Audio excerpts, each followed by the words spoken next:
Nous sommes de retour sur le plateau du ZCL et on va recevoir notre chroniqueuse Claudie Landion pour sa chronique Financement public, les clés. On parle entrepreneuriat au féminin puisque nous sommes en mars et c'est l'occasion sur les femmes, comment elles ont accès au financement, comment elles sont accompagnées. Et donc le mois de mars, c'est le mois du droit des femmes et on choisit d'en parler aujourd'hui avec vous. Tout à fait, merci beaucoup. Alors, pourquoi nous parler des chiffres clés pour cet entrepreneuriat ?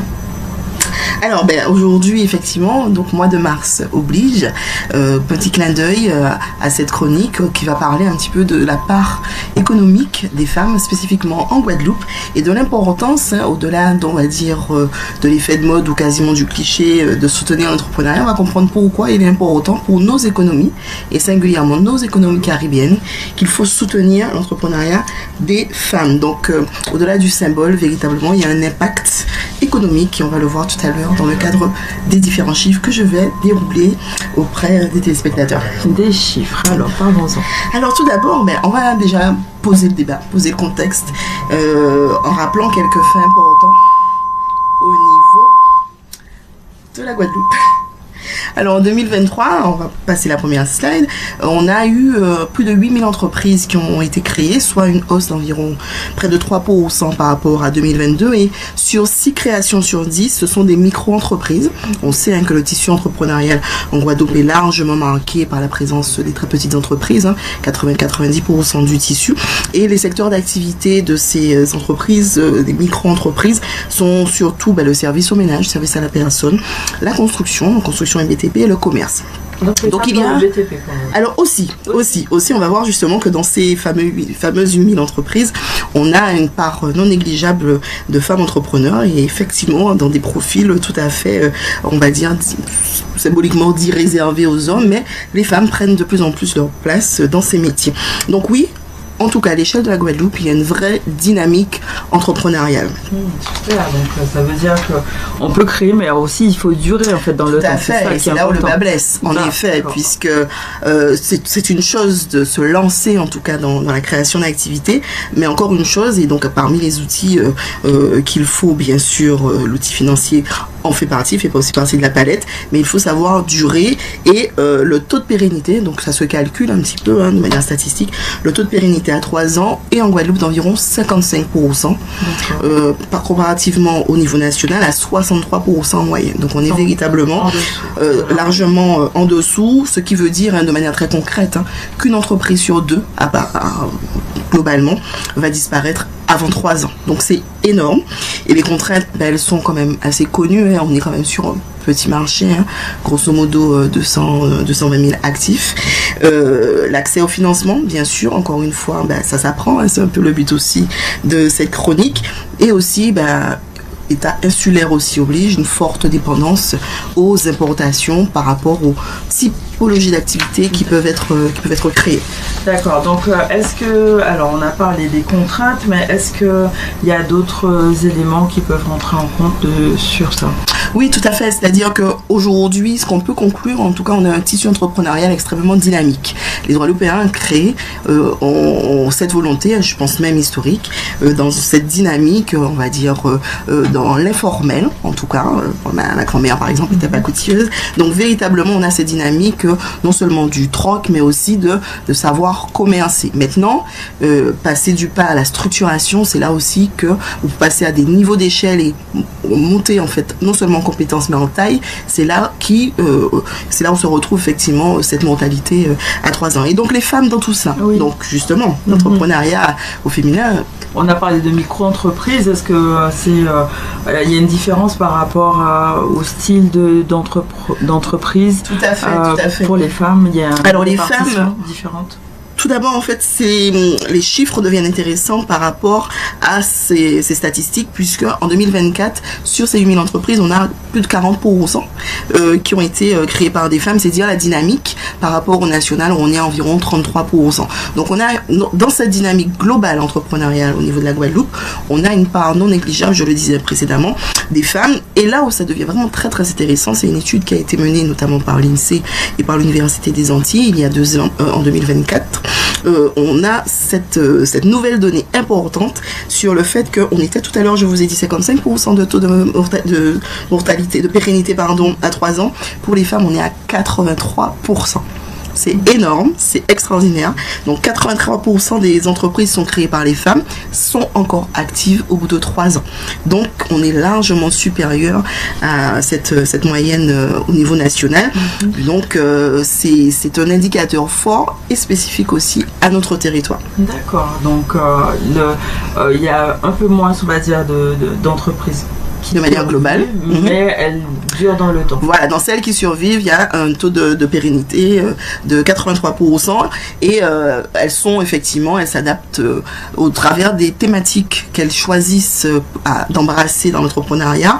Elles sont effectivement plus résilientes, elles sont présentes, on a dit tout à l'heure, les services à la personne, donc ce sont principalement justement les femmes qui créent les micro-entreprises dans la thématique des services à la personne, dans la santé, dans le commerce et dans la formation. Aussi, elles sont extrêmement présentes dans la formation. Donc, ces secteurs-là sont prépondérants. Sont en tout cas bien implantés. Voilà, je cherchais le terme, mais ainsi une belle implantation en tout cas de l'entrepreneuriat féminin dans ces thématiques. Et on observe de manière, ce qui caractérise aussi notre entrepreneuriat, je me mets dans le lot aussi en tant que femme entrepreneur, une gestion prudente, notamment de nos développements. Donc on a tendance effectivement à être dans ce petit syndrome du petit projet, de rêver de manière posée, etc. Alors que des fois, quand on est entrepreneur aussi, il faut savoir oser, rêver grand avec ambition, si on a effectivement l'ambition de se développer, comme disent les startups, de scaler.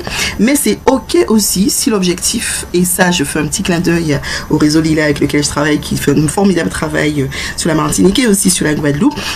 C'est aussi ok si vous souhaitez créer l'activité pour pouvoir vous créer votre propre revenu, stabiliser en tout cas vos revenus pour votre famille, etc. Tout le monde, effectivement, n'a pas l'ambition d'aller atteindre les millions. Ça, je parle pour moi. Donc, une gestion prudente. Donc, les femmes sont plus prudentes, en fait? Beaucoup plus prudentes. Moi, je pousse justement à se dépasser, à oser, voilà, le fameux oser, à être encore plus ambitieuse, puisqu'on verra tout à l'heure pourquoi. On a besoin aussi de ces femmes qui rêvent à exploser ce fameux plafond de verre et prendre leur part, en tout cas dans le développement économique de l'ensemble de nos territoires antilo-guyanais, puisqu'on va le voir tout à l'heure, ce sont des clés pour nos développements économiques à l'échelle de l'ensemble de la Caraïbe. Et on va voir pourquoi les chiffres le disent. C'est pas un vœu de moi-même, mais c'est une réalité, en tout cas statistique et économique. Et donc, ces femmes aussi, dernier point, entreprennent dans une logique d'impact et de collaboration. Donc on est vraiment sur des projets qui visent à entre guillemets un peu ce syndrome de sauveur, peut-être assez maternel. Donc on est vraiment dans une dynamique de projets qui vont aider la société, qui vont accompagner les plus démunis, les enfants, l'appui à l'enfance, les aînés, la silver economy. On va être dans tout ce qui va être éducation à l'économie circulaire, etc., gestion des déchets et tout. Donc on va avoir quelque chose des entreprises qui ont pour objectif d'avoir un impact sur la société. Et c'est important pour elles de prendre de plus en plus de part dans cette vision et dans nos économies. D'accord. Et c'est différent pour les hommes, en fait. Il y a un écart là avec les hommes. Alors, en fait, il y a un écart surtout dans la posture. C'est-à-dire que les hommes seront... ils ont naturellement plus cet entrain, cette audace à dire, écoutez, on va aller chercher, on arrive devant le banquier, moi, mon projet a fait 1 million, je vais y aller, etc. Nous, on va dire, on va commencer par 50 000, on va voir. On va s'adapter. On verra peut-être la prochaine fois, on reviendra quand on aura fini le prêt dans 5 ans, on va revenir peut-être pour 100 000, on n'est pas sûr. Voilà, donc c'est ce qui il y a un frein vraiment psychologique qui fait qu'on a plutôt tendance à vouloir maîtriser les choses, temporiser et y aller à son rythme. Mais des fois, les territoires, les économies et les marchés ne nous attendent pas. Donc, il faut aussi des femmes qui sont un petit peu plus aguerries et qui osent encore plus, un peu comme les hommes, en effet. Parce que l'objectif, et tout ce mois, c'est un petit peu ce que moi je vais dire, l'objectif n'est pas de nous opposer. L'objectif est que nous soyons dans une complémentarité, nous avons deux dynamiques différentes, mais il faut qu'on les équilibre pour le bien du territoire. Justement, alors bon, c'est hors cadre de ce qu'on a préparé, mais est-ce qu'il n'y a pas cette volonté pour les femmes entrepreneurs de vouloir faire comme les hommes et du coup de pas être à l'écoute de comment elles devraient fonctionner? Peut-être, puisque c'est un peu le modèle qui est opposé en fait, le modèle de l'homme qui a eu cet accompagnement et puis historiquement dans les foyers qui étaient vraiment, on va dire, matrifocaux dans nos territoires, et historiquement la mère était plutôt dans la gestion et dans la dynamique du foyer, et c'est l'homme qui allait effectivement récupérer les deniers pour faire vivre la famille. Donc en effet il y a eu cette vision selon laquelle la place de la femme est plutôt dans le foyer, administrer le foyer, mais en administrant le foyer elle a appris comment on gère un budget. Donc ça veut dire que hors du foyer elle est capable de gérer des hommes et des ressources financières. Donc c'est un petit peu cette image là en effet qu'il faut apprendre à intégrer, à accueillir, j'aime bien ce terme, pour les nouvelles générations. Alors par rapport au dispositif public, est-ce qu'il y a des freins justement à l'accès pour les femmes Alors tout à fait. Je disais tout à l'heure que aujourd'hui, pourquoi les femmes doivent et pourquoi on doit embrasser cette thématique et soutenir l'entrepreneuriat féminin, et pourquoi ça peut être une solution aussi pour nos économies, parce qu'il existe une étude qui date un petit peu maintenant, qui commence du FMI, qui date de 2018, qui a démontré à l'échelle mondiale l'impact de la diminution des inégalités entre les hommes et les femmes, et notamment le fait que les femmes prennent plus de proportions dans les économies, et cette élimination des disparités permettrait d'éliminer, donc statistiquement c'est l'étude du FMI qui le dit, une augmentation du PIB, donc de l'activité de la valeur économique des territoires de 35%, et à l'échelle de la Caraïbe ce serait plus de 20%. Donc en fait cette étude qui s'appelle, excusez mon accent, Economic Gains from Gender Inclusion, New Mechanism, New Evidence, for sure. For sure. Donc l'objectif de cette étude était vraiment de voir à l'échelle mondiale quelles étaient en fait au niveau de la planète géographiquement où l'inéquité homme-femme avait un impact en fait sur le PIB des entreprises et sur les économies, et on se rend compte que si on améliore sur certains territoires dont le nôtre, Caraïbes, Amérique latine, en fait, clairement, on a la possibilité d'augmenter en fait le niveau global de nos économies, et notamment l'augmentation et le plein emploi. Donc soutenir l'entrepreneuriat au féminin, ce n'est pas uniquement un symbole, ce n'est pas uniquement le mois de mars, c'est vraiment une urgence et un enjeu économique majeur, surtout sur un territoire avec un chômage aussi chronique. Dans la Caraïbe, ça veut dire que oui, c'est quelques milliards de plus dans nos économies. Donc oui, c'est important en fait de comprendre l'importance, alors désolé de la redondance, mais c'est pour moi un vrai flambeau que je porte, d'expliquer non seulement aux femmes mais aussi aux hommes et aux institutions l'importance de soutenir pour le bien commun, non seulement pour que les populations aillent mieux par rapport aux thématiques que nous choisissons, mais surtout que nos économies permettent à nos jeunes de se serrer beaucoup mieux par rapport aux emplois et la capacité de gérer que nous avons de manière collective au niveau féminin. Quels sont les freins actuels justement à cette... Alors on a trois catégories, un petit peu ce que je disais, le fameux je vais prêter que 50, pas 1 million, etc. Donc on a des freins qui sont souvent internes. Donc on a certes la difficulté d'accès au financement par manque de formation, par manque d'ambition, par manque de structuration et d'accompagnement. Donc là, ça c'est véritablement statistiquement, puisque les femmes vont demander aussi moins aux banquiers, elles vont plutôt faire leurs preuves d'abord avec soit les fonds de proches ou leurs propres fonds, ce qui fait qu'à un moment donné, on va se retrouver devant un mur où c'est soit on va solliciter des financements pour poursuivre, ou c'est justement parce que ça va plus, et là le banquier, c'est même pas la peine d'aller le voir, puisque justement il y a un banquier qui avait dit quelque chose de très très juste que j'ai rencontré. Quand on démarre une activité, on est une opportunité pour la banque. Quand on commence à avoir des difficultés, on devient un risque. Donc c'est au démarrage, quand on débute, qu'il vaut mieux aller voir le banquier, parce qu'on est plein de fraîcheur, d'ambition, et surtout on a du cash d'abord. Donc on devient une véritable opportunité. Donc le principal frein, c'est donc cette connaissance et comment mieux maîtriser l'accès au financement. Deuxième, c'est l'accès au réseau, puisque ça les hommes savent faire. C'est vrai que les networking, les after-work à 17-18 heures, en général c'est madame qui gère les foyers, etc. Donc il y a aussi cette éducation masculine, on le verra tout à l'heure, qu'il faut faire aussi pour permettre à la femme aussi de se réaliser quand elle décide et souhaite entreprendre, et du coup lui permettre de, elle aussi, networker, faire des contacts professionnels et d'avoir accès à ses réseaux professionnels et à ses réunions professionnelles aussi de nuit. Et ce fameux équilibre perso-pro et la charge mentale que génère, mais non seulement la gestion du foyer, la gestion des proches, par exemple, voilà, on gère le foyer, on gère peut-être aussi, on est aidant familial, on a peut-être une personne âgée, parents, grands-parents, grand-tantes qu'on gère, et en même temps il faut gérer peut-être des collaborateurs, etc. Donc on a cette capacité-là parce que nos femmes pouvons gérer plusieurs dossiers simultanément. Mais exactement, c'est une vraie compétence, clairement, qu'on développe et qui est un vrai atout pour l'entrepreneuriat. D'accord, donc alors ça veut dire que vaut mieux répartir les charges de chacun. Tout à fait, c'est-à-dire que en fait, si je peux témoigner aussi, l'entrepreneuriat féminin est un vrai challenge familial. C'est-à-dire que quand vous décidez en tout cas de vous lancer dans cette aventure, c'est une aventure qui est sinusoïdale, il y a des hauts, il y a des bas, etc. Mais il faut, quand on est en couple, avoir un vrai partenaire qui comprennent et qui acceptent et qui fait partie du game en fait, qui fait partie de l'entreprise, alors soit de manière réelle en étant collaborateur, ou soit en permettant et en acceptant que madame aille se déplace en mission à l'extérieur ou aille à des rendez-vous, etc. Parce qu'en fait on est en train de construire, donc c'est un véritable projet familial et c'est important de le concevoir comme ça. Et même si on n'est pas en couple, l'équilibre qu'on doit trouver avec son conjoint, en tout cas la personne qui va vous accompagner ou qui va aussi vous aider à élever des enfants, sera cette personne qui va savoir accueillir votre puissance.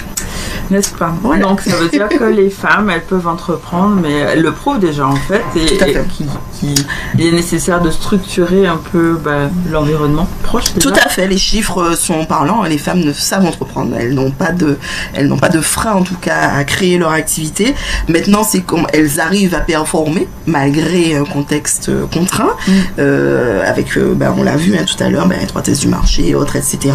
Elles arrivent quand même à rester pérennes. Je témoigne, ma première entreprise à 23 ans, voilà. Donc on arrive à perdurer, à faire des entreprises qui durent dans le temps, mais il faut véritablement, la clé reste de leur apprendre à mieux intégrer leur leadership, à mieux comprendre comment fonctionnent les outils d'accès au financement, se former pour bien comprendre ce qu'on appelle vraiment l'éducation financière de ces femmes. Donc la formation leadership à l'éducation financière, pour qu'elles comprennent l'importance qu'elles ont pour permettre, grâce à l'émancipation économique qu'elles auront acquise, de pouvoir permettre au territoire de s'émanciper de manière beaucoup plus globale. Et ce que je dis là est valable pour toute la zone Caraïbe et singulièrement pour la zone Antilles-Guyane. Donc les femmes, c'est l'avenir de l'emploi. Les femmes, tout à fait. Mais avec les hommes, en complémentarité encore. Voilà. Je parle souvent d'équité, plutôt que d'égalité. D'équité, effectivement, c'est la racine d'équilibre. Pour moi, on a chacun notre part, sauf qu'il faut qu'on nous laisse aussi pleinement notre part. Il faut l'apprendre. Oui, et ça, je suis d'accord avec toi. Il faut l'apprendre. Et je suis d'accord avec toi. Et donc là, il s'agit de ça justement avec ton actualité, puisqu'on parle un nouveau livre. Tout à fait. Alors, c'est un nouveau bébé. Un nouveau bébé, lettre. Voilà, je n'arrête pas, mais c'est effectivement le syndrome de l'entrepreneur. C'est vrai que je l'ai depuis tantôt, et c'est vrai que ce mois et cette thématique et ces sujets font vraiment écho à mon engagement vis-à-vis de la transmission, de l'éducation financière, de l'accompagnement de manière non genrée, comme j'aime à dire, donc des entreprises et de l'économie de nos territoires, mais singulièrement effectivement depuis 10 ans, notamment au travers du concours que j'avais accompagné à se déployer sur le territoire Antilles-Guyane, Bioboss pour ne pas le nommer. J'avais véritablement découvert cette fameuse mission de vie qui m'a plutôt découverte que moi aller chercher, et j'ai trouvé qu'il était important effectivement d'accompagner, et c'est bien après avoir lancé cette dynamique-là que j'ai découvert notamment l'étude du FMI qui m'a donné raison en fait, qui a donné un sens qui dépassait à ce combat, à cette envie de faire émerger en tout cas cette envie d'entreprendre pour les femmes et ce depuis le plus jeune âge. Et c'est aussi l'importance aussi d'accompagner dès le plus jeune âge nos fils à comprendre l'importance de devenir de vrais alliés dans les sociétés, mais aussi dans le couple qu'ils auront choisi. Et c'est cette lettre que j'offre à mon fils pour partager mon engagement, la genèse de mon combat et peut-être laisser aussi à lui et à ses générations voilà, la vision que j'ai pour les inviter à prendre conscience, à entreprendre avec conscience, en conscience pour faire face aux différents obstacles que moi j'ai eu mais qui m'ont permis de grandir en fait. Et donc c'est un petit peu ce que j'ai envie d'échanger. Un héritage en tout cas que tu tout à fait. Et donc il y a une soirée de célébration, une soirée de lancement qui aura lieu vendredi. Tout à fait, donc on remercie The Box, un partenaire qui va nous accueillir vendredi soir à 18h30. Il reste encore quelques places, on est quasiment sold out, on va clôturer cet après-midi, on ne va rien vous cacher. On a eu un bel engouement. Merci en tout cas à toutes les personnes qui se sont inscrites. Et donc le livre, vous voyez le site internet donc de discommunication.com, ça affiché. Oui. Donc vous pouvez aller dès maintenant sur le site. Il reste encore quelques places pour la soirée, accès totalement gratuit. On va vous présenter. Je remercie d'ailleurs Manik CRTTK qui va assurer donc l'animation. Et le livre est aujourd'hui tout à fait disponible sur tous les formats. On a souhaité qu'il soit le plus largement accessible au format papier. Donc des exemplaires papier sont arrivés, sont ici. Je pourrais, pour ceux qui le souhaitent, procéder aux dédicaces. Et il est aussi déjà disponible sur la plateforme, bien sûr, de Une Voix, Une Histoire, et aussi sur Spotify. Voilà. Et on a une deuxième annonce avec ce documentaire. Je ne sais pas si vous ne l'avez pas encore vu, c'est vraiment l'occasion d'y aller. Parce que voilà, je vais voir dans... Formidable. Merci, Iman. Justement, le livre fait écho en fait au documentaire, puisque cet accompagnement des femmes depuis 10 ans, j'ai voulu le sanctuariser, en tout cas le graver par l'image, avec un documentaire qui a été réalisé par le formidable Stan Zambo, qui s'appelle Des femmes, une voix. Et donc il débarque à Paris. Donc je sais que nous avons des spectateurs parisiens, nombreux si je ne m'abuse, du ZCL. Donc rendez-vous tous, là aussi, disponible sur notre site. Vous pouvez déjà réserver vos places le 16 mars à 19h30 donc au cinéma. Je serai sur place, je vais présenter avec l'équipe du film, présente sur place. On va discuter, donc on va présenter le film et ensuite on va avoir un échange avec l'équipe du film et on va aussi présenter le livre. Donc on vous attend, je l'espère, nombreux. Donc ce sera au cinéma 7 Parnassien, qui est donc à Montparnasse. Vous avez toutes les informations sur notre site internet et sur la billetterie que vous pouvez à laquelle vous pouvez avoir accès dès maintenant. Donc merci en tout cas au cinéma des 7 Parnassiens de nous accueillir et on espère que la communauté d'Île-de-France répondra nombreuse à cette invitation à découvrir notre documentaire. Donc un mois de mars vraiment intense avec tout à fait. Et donc on se refait pas, on est passionné, engagé et donc j'essaie en tout cas de passer souvent, même si c'est un peu risqué des fois, de passer des discours aux actes, puisque entreprendre c'est aussi écrire, transmettre, financer, former, oser, accompagner et tout cela en fait participe d'un même mouvement en fait qui est, en tout cas c'est mon engagement, construire des territoires plus inclusifs, plus solidaires et plus équilibrés et avec beaucoup d'audace. Super, donc la fin de mars, la fin du mois on te retrouve ici avec une thématique. Voilà, tout à fait, on va certainement faire une deuxième édition toujours autour de l'entrepreneuriat au féminin, donc de notre table ronde qu'on a mis en place avec Yannick Financement Public, le TOC, voilà, autour du thème entrepreneuriat au féminin, comment réussir sa levée de fonds, avec des experts, partenaires et témoignages, donc pour expliquer comment c'est possible. C'est possible. Ok, rendez-vous donc mardi 31 mars pour le talk, table ronde. Merci, le rendez-vous est pris. Merci à tous. Merci beaucoup. À très bientôt.